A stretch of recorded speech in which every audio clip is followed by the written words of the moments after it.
Alright, what's up everybody? It's your boy Keen. Welcome to today's third blog. The Duck Commander Independence Bowls between two disappointing teams this season. Both teams are 6-6. Miami of Florida against South Carolina. Now, like I said, they're both 6-6. Major disappointment seasons. Between the two teams, I was actually more disappointed in Miami because of the variety of talent that they have on both sides of the field, despite the fact that they do have a true freshman at the helm at quarterback in Brad Kaaya, and he had a great freshman season, 25 touchdown passes to 11 interceptions, and you have shown that he has matured as the season progressed, becoming a good leader on the offensive side. Now I'm going to stick things with Miami. Like I said, they were 6-6.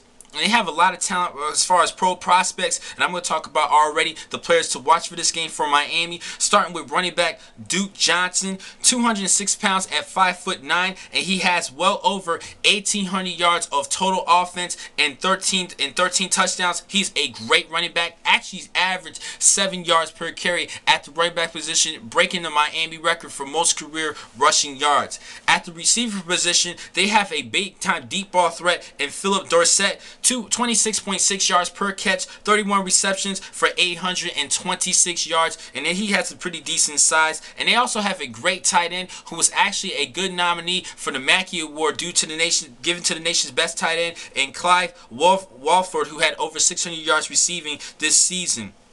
Now, defensively, the player that I'm definitely going to be looking at is he is still my #1 inside linebacker in Denzel Perryman, who has 102 tackles for the season. With all that talent around him, I thought that this team had a chance to at least make it to the ACC championship at the end of the season, even though they did have a freshman quarterback. Now, the same issue with South Carolina. They actually had their season with a fifth-year senior in Dylan Thompson. He is a player to watch, 3,280 yards passing, 24 touchdowns and 11 interceptions, and we all thought that Mike Davis, the star running back, was going to have a big year, but he only averaged 5 yards per carry, which is not bad. Let me take that back, but he did rush so far under 1,000 yards, and I believe 9 scores on the ground this season. A little bit of a disappointment. I thought he was going to do a lot better, but he has been dealing with injuries, but when he was on the field, he wasn't too effective, particularly in the big matches. Now, I'm just going to go straight to my prediction in this matchup. I'm going to have to go with the U in this one because of the more talented and more balanced offense that they have. I do like Brad Kaaya in the future for the Canes. I think this is a great quarterback. I think and he could be possibly